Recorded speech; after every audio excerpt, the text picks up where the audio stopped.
Jean-Paul Dix. Je l'ai rencontré dans un lycée vert. Moi, il m'a fait rire. Non, mais on accueille un artiste. Donc, son spectacle s'appelle Le jeu de mots en 3D. C'est un one-mot show. Ouais. Et c'était une très belle surprise du Festival d'Avignon 2012.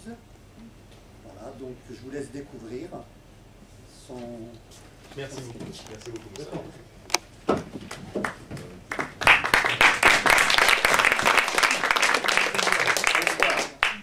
Alors je me présente, comme l'a dit Moussa, merci de m'accueillir. Je m'appelle Jean-Paul Dix.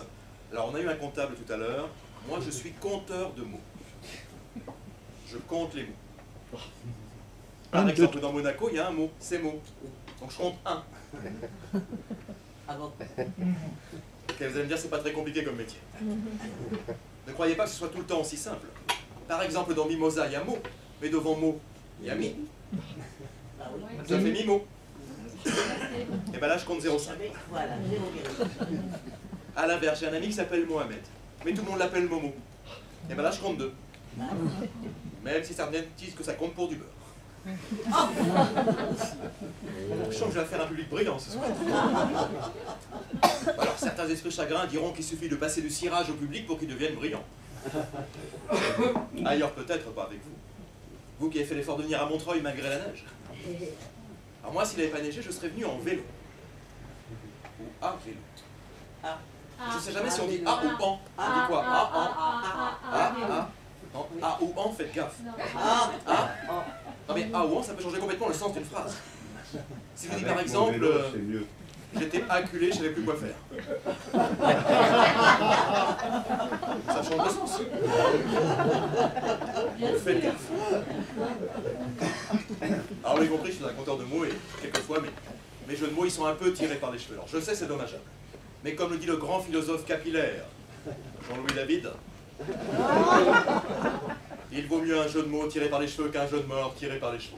Je vous laisse méditer. Alors maintenant, puisqu'on en parle, est-ce que vous savez d'où viennent les jeux de mots? Non? De Meaux. Comme le brie. De la ville de Meaux en Seine-et-Marne, oui. Alors, est-ce que vous savez comment s'appellent les habitants de la ville de Meaux? Les Meldois. Les Meldois. Les coupés. Les Meldois. Non mais imaginez 2 personnes qui se rencontrent à Meaux. Bonjour, je suis parisien et vous? Meldois. Comme ça, tout de suite, on se connaît pas, c'est un peu rapide, non?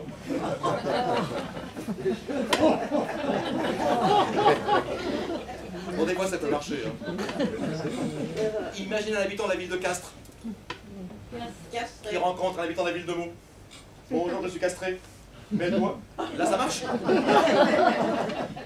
Alors, d'où vient cette appellation, Meldois? Il faut savoir qu'à l'origine, les habitants de la ville de Meaux s'appelaient Meaux, qui était en fait le diminutif de Maurice, Morgane, Mortard, etc.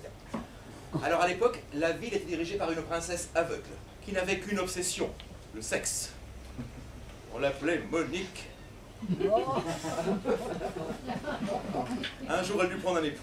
Et comme elle voulait un étalon, elle décida de convoquer un par un tous les membres valides de la ville, lors d'un concours baptisé le mot le plus long. Tu y étais. Or, dans la ville, il y avait un jardinier, c'était un géant. Il faisait 2 mètres. Ses bras, la taille d'une cuisse. Ses doigts, la taille d'un bras. Par contre, son sexe, un haricot. C'est couillade de grande maïs, c'est bien simple, tout le monde l'appelait le géant vert. Alors quand ce fut son tour de se présenter devant la princesse, qui je vous rappelle était aveugle, il entendit une petite voix intérieure qui lui dit « Mets-le-doigt, mets-le-doigt ». Ce qu'il fit. Impressionné par la taille, la princesse décida de l'épouser. En souvenir de ce jour, le jardinier devenu roi décida que désormais les habitants de la ville de Meaux s'appelleraient des Meldois. D'où des jeux de mots et des quiproquos à n'en plus finir, car le Meldois est rieur. La devise de la ville, Meldois un jour, Meldois toujours. La devise du club de sport, Meldois plus fort. Et quand un habitant de la ville de Meaux devient célèbre, on le décerne désormais un Meldois d'honneur. Puis il y eut un interville entre la ville de Meaux et la ville de Béziers. Meldois contre Biterrois. Alors, on se rappelle plus qui a gagné. Tout ce qu'on sait, c'est qu'on a tellement rigolé, tellement pris de plaisir ce jour-là, que désormais, quand c'est drôle, on dit c'est un jeu de mots. Merci à vous. Bravo.